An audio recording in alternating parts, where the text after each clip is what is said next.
Matthew chapter 9 verses 3, 4, 5 అయిపోయాయి కదా. ఇదే మాథ్యూ చాప్టర్ 9లో వర్స్ 6 చూస్తున్నాం మనం ఇప్పుడు. వర్స్ 6లో ఏముందో చూద్దాం. But that you may know that the Son of Man has authority on earth to forgive sins. He then said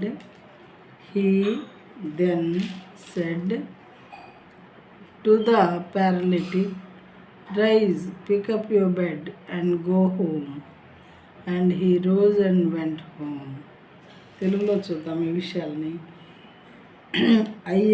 అయినను పాపములు క్షమించుటకు భూమి మీద మనుష్య కుమారునికి అధికారం కలదని మీరు తెలిసి కొనవలెను అని చెప్పి ఆయన పక్షవాయువు గలవాన్ని చూచి, నీవు లేచి నీ మంచం ఎత్తుకొని నీ ఇంటికి పొమ్మని చెప్పగా,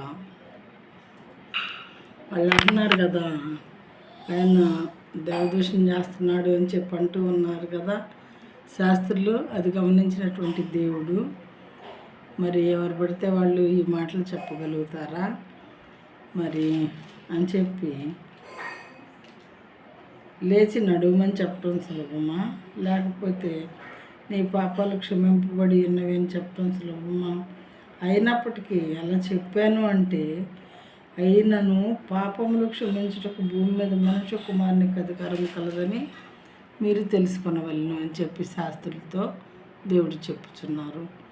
ఎలా పొందారు, ఎవరిచ్చారు ఈ అధికారము అని అంటే, తండ్రి యేసు ప్రభువు వారు ఈ భూమి మీదకు వచ్చి ఇక్కడ జీవించిన 33.5 సంవత్సరాలు జీవించి శిలువ మరణము పొంది ఎప్పుడైతే చావును జయించి తిరిగి లేచారో అప్పుడు తండ్రి సమస్తమైన అధికారము దేవునికి ఇవ్వటం జరిగింది. కాబట్టి ఆ అధికారంతోనే ఈయన ఏ పని చేసినా కానీ చేశారు భూమి మీద ఉన్నప్పుడు.